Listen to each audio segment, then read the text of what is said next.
Our relationships are the threads that weave the fabric of our lives. They can be sources of joy, growth, and companionship. But sometimes they can also become sources of pain, stagnation, and confusion. And in those times, we often find ourselves seeking a higher guidance, a divine intervention, a sign from God. But how do we know when God is communicating with us? How can we discern His voice amidst the clamor of our own thoughts and emotions? In the realm of relationships, divine guidance often comes subtly. It may come as a recurring thought, a feeling in your gut, or a sense of unease that you can't quite put your finger on. It may come as a sudden insight during prayer or meditation, or as a profound realization when reading a passage from a holy text. These signs are not meant to scare us or make us feel guilty. On the contrary, they are gentle nudges from the divine, guiding us towards our highest good. They are reminders of our worth, our potential, and our divine right to love and be loved in a way that is healthy, respectful, and fulfilling. We'll delve into 10 signs that may indicate God is guiding you to end a relationship. These signs are not definitive rules, but pointers to help you reflect on your relationship and seek divine guidance. Remember, the ultimate decision lies with you. So as we embark on this journey, I encourage you to approach it with an open heart and an open mind. Listen not only with your ears, but also with your soul. Be honest with yourself and trust in the wisdom of your inner voice. Stay open-minded as we delve into these 10 signs that may indicate God wants you to end a relationship. First, you find yourself persistently praying for change in your relationship. There's a profound significance in this. When you find yourself in a relationship where your knees are more often bent in prayer for change than in gratitude or joy, it's a clear signal. It's a sign that you're not at peace, that there's a constant yearning for something different, something better. Prayer is a powerful tool, a conduit for divine intervention. But when a relationship is right, your prayers are filled with thanksgiving, with praise for the love and happiness you've found. When you're in a healthy relationship, you're not constantly pleading for change. Rather, you're praying for continued blessings, for growth, for deeper connection. Yet if you find yourself in a cycle of continuous prayer for change, it's an indication of dissatisfaction. It's a sign of an unfulfilled heart, of a soul seeking solace. You're looking for a transformation that isn't happening, a shift in dynamics that seems elusive. You're praying for a miracle, for a turnaround that never comes. This is not a sign to ignore. It's a spiritual nudge, a divine signal that something isn't right. It's a call to introspection, to self-evaluation, and possibly to making a hard decision. It's a sign that the relationship you're in might not be the best for you. And sometimes the change you're praying for isn't about the other person. It's about you. It's about finding the courage to step out of a situation that isn't serving you, a situation that's draining you of joy and peace. It's about recognizing your worth and realizing that you deserve more. Remember, a relationship should bring you closer to peace, not further away from it. It should be a source of joy and fulfillment, not a catalyst for constant prayer for change. God may be nudging you to reconsider the relationship if you're always praying for change. A relationship should bring more joy than sorrow. Such a simple sentiment, yet it holds profound wisdom. Let's delve into this concept a little more. Relationships, like all things in life, have their ups and downs. It's natural to experience a spectrum of emotions, from the dizzying heights of joy to the murky depths of sorrow. However, when sorrow begins to dominate the narrative of your relationship, it's like a constant rain cloud hovering over your head, casting a gloomy shadow on your spirit. Think of your relationship as a scale. On one side you have joy, and on the other, sorrow. In a balanced relationship, joy should tip the scale more often. It's the laughter shared, the understanding nurtured, the love expressed. These are the moments that make a relationship worthwhile. But what happens when sorrow outweighs joy? When the scale tips unfavorably and you find yourself navigating a sea of tears more often than sailing on waves of happiness? Perhaps it's constant arguing, trust issues, or feelings of loneliness, even when you're together. These are red flags that need to be acknowledged. In the grand design of our lives, each relationship serves a purpose. It's a chance to learn, grow, and evolve. But if a relationship brings more sorrow than joy, it could be a sign that it's not the right fit for you. It's a notion that requires courage to accept, as it often means stepping into the unknown. Remember, God wants us to lead lives filled with love, joy, and peace. He doesn't want us to be perpetually shrouded in sorrow. It's important to understand that ending a sorrowful relationship doesn't mean failure. Instead, it's an act of self-love, a step towards a happier and healthier you. When sorrow outweighs joy, it might be a sign from God to move on. It's a gentle nudge, urging you to seek the joy you deserve. Remember, the sun always shines brightest after a storm. Your storm may be ending a relationship filled with sorrow, but the sunshine that awaits is the joy you've been longing for. Feeling trapped in a relationship is far from the freedom God desires for us. This is a feeling that penetrates deep, a gnawing sensation that something is amiss. You might not be able to put a finger on it, but you feel it, don't you? A feeling of being stuck, confined, unable to move forward. It's as if invisible chains are holding you back, pulling you down. But let's take a moment to remember, we are children of a loving God, a God who wants only the best for us. God desires freedom for us, not just in the physical sense, but also emotional and spiritual freedom. He wants us to be free from the shackles of a relationship that feels more like a prison than a partnership. If you've ever felt this way, like you're ensnared in a trap, it's essential to understand that this is not what God envisions for you. He wants us to experience love that is liberating, not suffocating. He wants us to experience joy, peace, and growth in our relationships, not feel trapped and stagnant. So, why do we allow ourselves to feel trapped? Sometimes we are held captive by our own fears and insecurities. We fear being alone, we fear the unknown, we fear change. But remember, God did not give us a spirit of fear, but of power, love, and a sound mind. It's time to seek His guidance, to ask for His strength to break free from these chains that are holding us back. If you're feeling trapped, it might be time to reevaluate the relationship. Seek God's guidance, pray for His wisdom and direction, and if the feeling persists, it might be a sign that God is leading you towards a change. Remember, His plans for us are always good, to give us hope and a future. He doesn't want us to feel trapped or stuck. He wants us to thrive, to experience the fullness of life that He has in store for us. If you feel stuck, it could be a sign that God is steering you towards ending the relationship. Sign 4. Your values are compromised. This sign is a potent one, for it points to a conflict between the relationship and the very core of who you are. Our values are the compass that guide our decisions, our actions, and ultimately, our lives. They are deep-seated beliefs that sculpt our character, and when these are compromised, it's like losing a part of ourselves. Imagine a ship without a compass, adrift in the vast ocean, swayed by every wave and gust of wind. No direction, no destination. That's what it's like when we compromise our values. We lose our direction, our purpose, and we may end up in places we never intended to be. But why would we compromise our values in the first place? Often, it's because we yearn for the relationship to work. We long for that connection, and in the process, we may ignore the red flags, the signs that something isn't right. However, it's important to remember that a relationship that requires you to compromise your values isn't one that's nurturing you, but one that's draining you. It's like a plant trying to grow in the shadows, yearning for sunlight, but only receiving darkness. It's not sustainable, and it's not healthy. And let's not forget the spiritual aspect. Our values are often rooted in our spiritual beliefs. When these are compromised, it's not just our earthly life that's affected, but our spiritual life as well. This could be a divine nudge, a subtle hint from the heavens, telling you to take a step back, to reassess the situation, to see if the relationship aligns with your true self, your beliefs, your values. So, if you find yourself in a relationship where your values are constantly being compromised, it may be time to pause, reflect, and reassess. It's not about assigning blame or pointing fingers, it's about being true to yourself and to your spiritual beliefs. In the grand tapestry of life, every thread counts, every color matters, and your values are an integral part of this tapestry.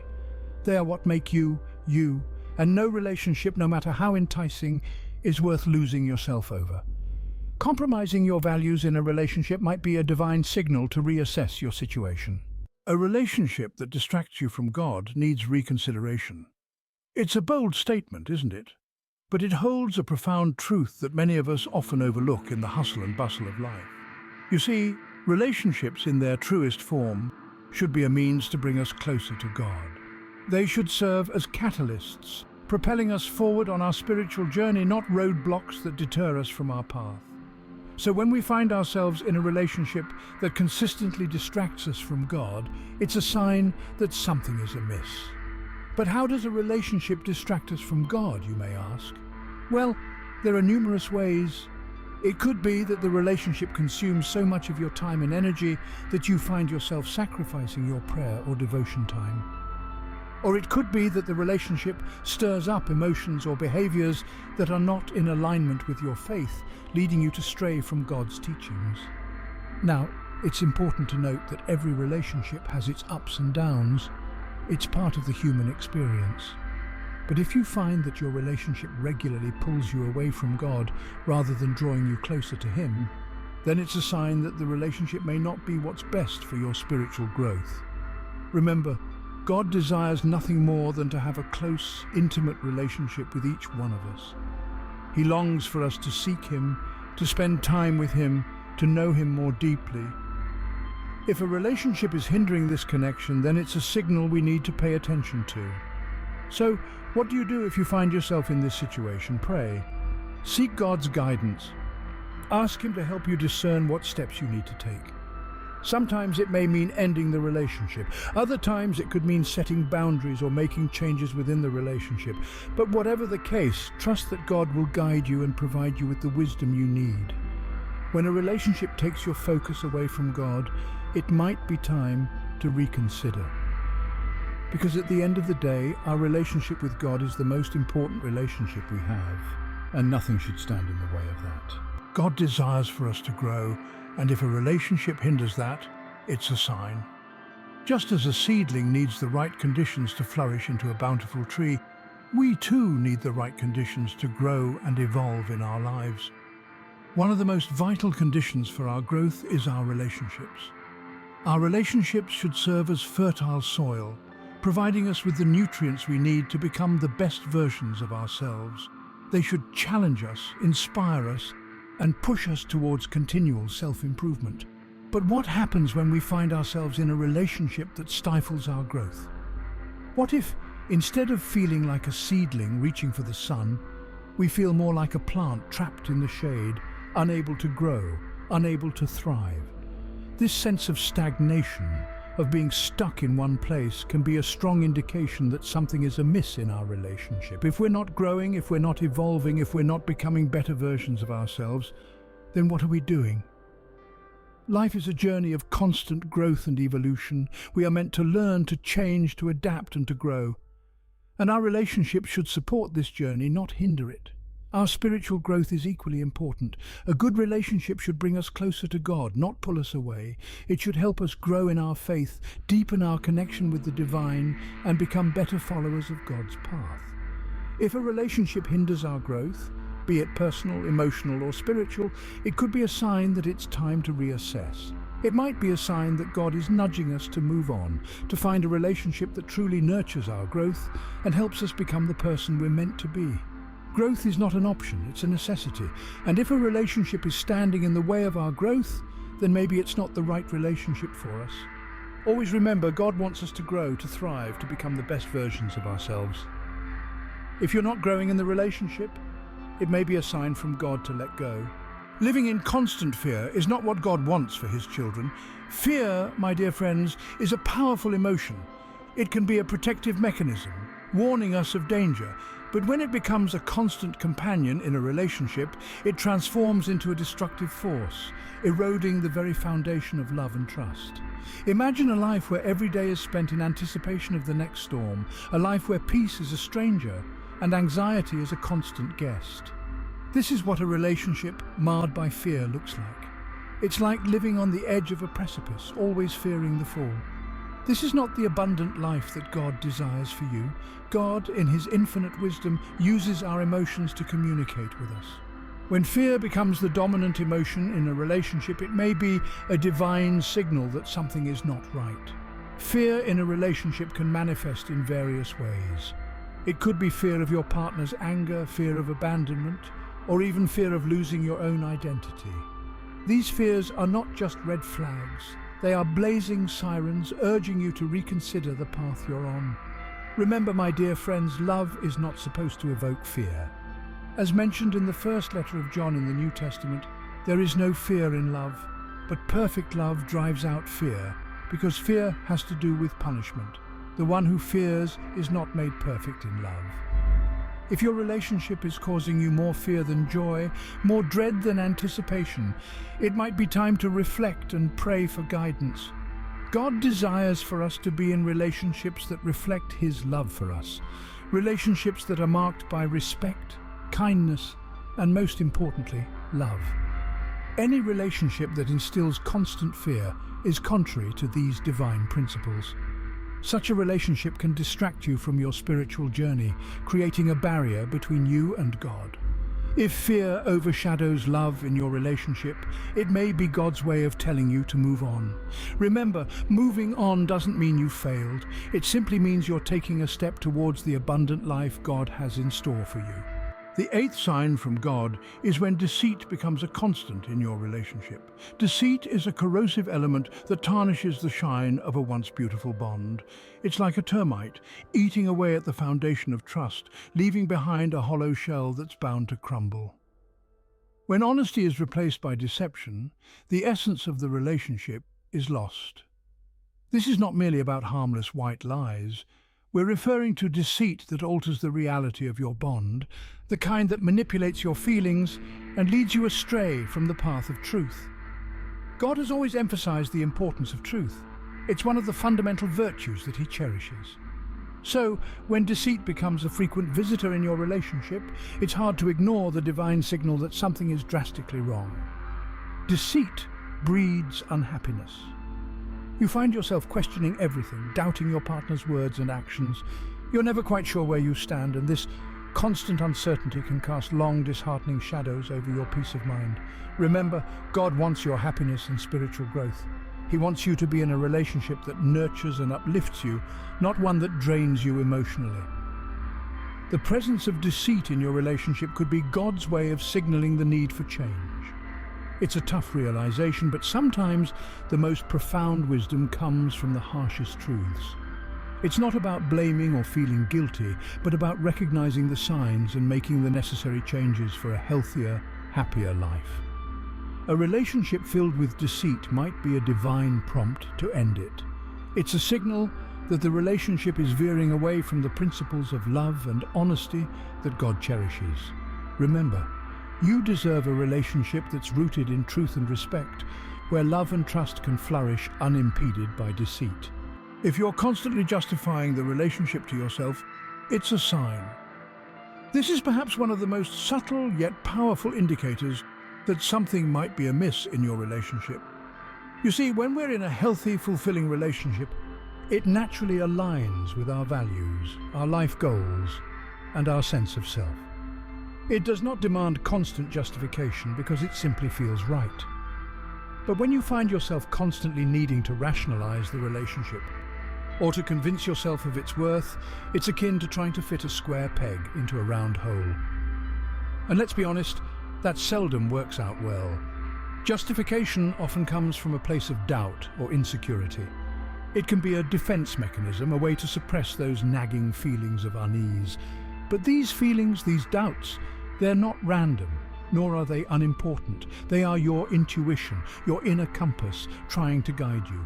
They are potentially a divine nudge, God's way of communicating with you, telling you that perhaps this relationship isn't what's best for you.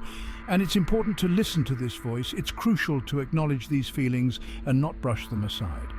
Because in doing so, you are honoring yourself. You are honoring your feelings, your values, your truth. And isn't that what a relationship should be about? Isn't it supposed to uplift you, to support you, to make you feel secure rather than doubtful? So if you're constantly justifying your relationship to yourself, take a step back. Reflect, pray, seek guidance, look for clarity. Because it's not about making the relationship work at all costs. It's about finding what truly works for you. It's about finding peace, happiness and fulfillment. And remember, it's okay to let go. Sometimes the end of one thing is just the beginning of another. Sometimes it's the start of a journey towards self-discovery, towards growth, towards a better and more fulfilling love. If you're always justifying the relationship to yourself, God may be telling you it's time to move on. The last sign is when there's no peace in your relationship. A relationship without peace is like a ship in a storm, constantly tossed back and forth, never finding safe harbor. It's a sign that something fundamental is amiss. Peace is not merely the absence of conflict. It's a sense of calm and tranquility that pervades even in times of disagreement. It's the assurance that despite the occasional turbulence, you and your partner are on the same team, working towards the same goals. It's the quiet confidence that your relationship is a sanctuary, a place of rest and rejuvenation. When peace is missing, the relationship becomes a source of stress and anxiety. You may find yourself constantly on edge, bracing for the next argument or misunderstanding. The joy and love that should characterize a relationship are drowned out by the clamor of discord and strife. Peace is a gift from God, a fruit of the Spirit. When it's absent from a relationship, it could be a sign that God is pointing you towards a different path. This is not a verdict to take lightly or rashly. It's vital to seek God's wisdom and discernment, to pray for His guidance and to listen for His voice amid the noise. Remember, God is the author of peace, not confusion. If your relationship is marked by constant turmoil, it might not align with His perfect plan for your life. He yearns for your well-being, for you to be in relationships that reflect His love, grace and peace. Sometimes the bravest thing you can do is to let go. Let go of a relationship that brings more turmoil than tranquility. Let go not out of bitterness or resentment, but out of obedience to God and faith in His promises. In the grand tapestry of your life, every thread matters, even the painful ones. They lead you closer to the person God created you to be. If there's no peace in your relationship, it may be a sign that God wants you to end it. These are the 10 signs that may indicate God wants you to end a relationship. From constant prayers for change to experiencing more sorrow than joy, feeling trapped and compromising your values. If your relationship is distracting you from God, hindering your growth, causing constant fear, and is filled with deceit, these are clear signs. Always justifying the relationship to yourself and having no peace in the relationship are also strong indicators. Remember, these signs are not definitive proof, but they may signal that it is time to seek God's guidance. Relationships are complex and challenging, and it's essential to look for God's direction in navigating these waters. Trust His wisdom and remember that He always wants what's best for you. If you found this video helpful, please leave a comment below and share your experiences as a Christian. Remember, God always wants what's best for you.